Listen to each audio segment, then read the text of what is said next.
ඇත්ත. சோழர் நீங்க வந்து களவெடுக்கிறே இல்ல. ඕගොල්ලෝ නාස්ති කරන්න නැති බව ඇත්ත. நீங்க வீண்பரியம் செய்யறே இல்ல.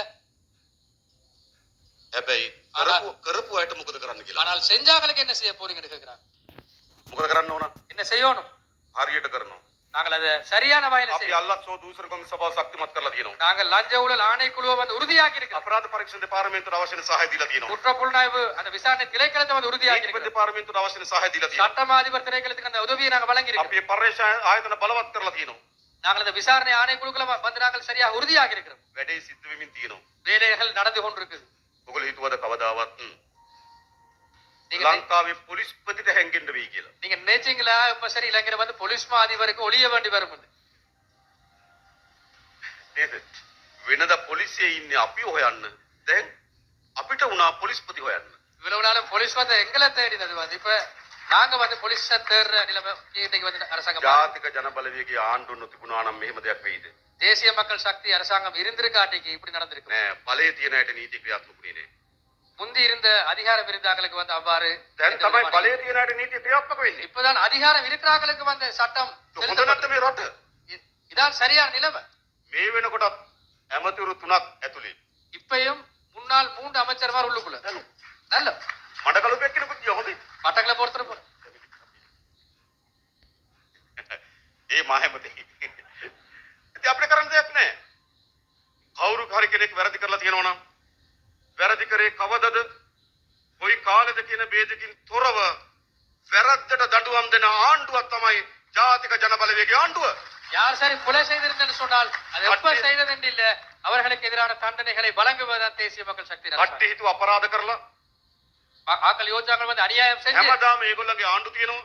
எப்பயும் அவங்களோட அரசாங்கம் இருக்கும். හැමදාම ආරක්ෂා වෙනවා කියලා. எப்பயும் பாதுகாக்கப்படுவாங்க. හැබැයි අපේ ආණ්ඩුවක් ආවා. ஆனால் எங்க அரசாங்கம் வந்தது. දැන් අපරාධකරුවන්ට කිසිසේත් ආරක්ෂා වෙන්න ඉඩක් නැහැ. இப்ப பழைய குற்றவாளிகளுக்கு எந்த விதத்திலும் பாதுகாப்பு අල්ලස්සෝ දූෂණ කොමිසම සභාවෙන් ஊழல் அதாவது வந்து லஞ்ச ஊழல் ஆணைக்குழுவில் ஊவ පළාතේ මහ ඇමතිවරයෙක් හිටපු මහ ඇමතිවරයෙක් අත්අඩංගුවට ගත්තා. ஊவ மாகாணத்தில் இருந்த முன்னாள் முதலமைச்சர் ஒருத்தர் வந்து චෝදනා රැසකට பல்வேறு தரப்பட்ட குற்றச்சாட்டுகள் අත්අඩංගුවට අරන් රිමාන්ඩ් එකේ ඉන්නකොට හිටපු ජනාධිපතිතුමා මාධ්‍යට අවිලා කියනවා එතුමා කිව්ව නිසාලු මහ ඇමතිතුමා එහෙම කරේ. அவர் ரிமாண்ட்ல இருக்கவங்கள வந்து முன்னாள் ஜனாதிபதி ஒரு ஆள் வந்து சொல்றார் வந்து நான் சொன்னபடியா தான் இந்த முன்னாள் முதலமைச்சர் இப்படி செஞ்சிருக்காரு. இந்த மහ ඇමතිතුමා අහිංසකයි එතුමා තමයි වැරදිකාරයා වගේ කිව්වා. அப்ப அப்படின்னு சொன்னால் வந்து இந்த முதலமைச்சர் வந்து ஒரு அப்பாவி தான் குற்றவாளின்ற மாதிரி தான் சொல்லியிருக்கார். அல்லாஸ் கொமிசම කිව්වා ඊට පස්සේ එහෙනම් ඔයත් දෙන්න කිව්වා. அப்படின்னு சொன்னால் வந்து லஞ்ச ஊழல் ஆணைக்குழு சொல்லிச்சு வந்து அப்படின்னா நீங்களும் வாங்க. හොඳ නැද්ද? சரி இல்லையா?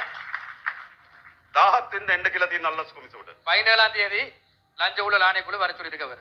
දැන් මන්දක ලියුමක් එවලා තියෙනවා 17 අවුරුදු කනවල. இப்ப கடிதம் ஒன்று அனுப்பியிருக்கார் வந்து புது வருஷ புறப்பட்டபடியா 17 தேதி வரையிலாதான். பலிகனீமத் இது வந்து பழிவாங்கலா?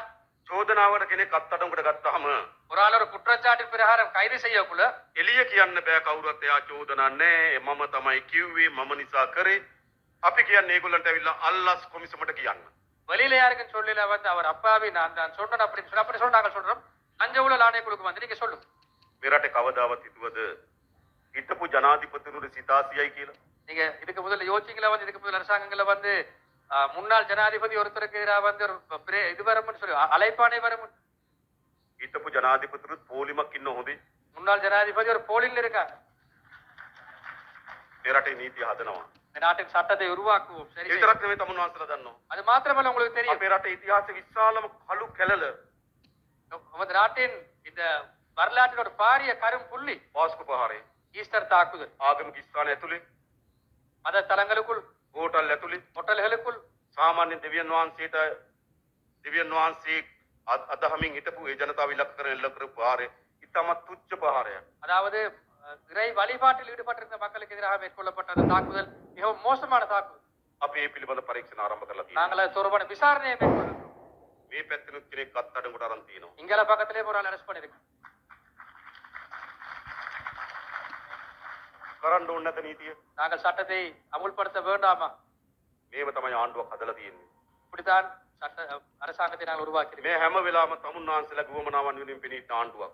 இவ்வளவு காலமும் நாங்கள் வந்து பார்த்தோம் சொன்னா உங்களோட தேவைக்காக இருக்கின்ற அரசாங்கம். දැන් අපි දන්නවා මේ මඩකලපු නගර සභාව. இந்த மட்டக்களப்பு மாநகர சபை විශාල මුදල් ප්‍රමාණයක් නගර සභාවට එකතු වෙනවා. பாரிய பணம் வந்து இந்த மாநகர சபைக்கு வந்து හැබැයි අවුරුද්ද විශාල වැඩ කොටසක් නගර සභාවට කරන්න තියෙනවා. வருடத்தில் பல்வேறு தரப்பட்ட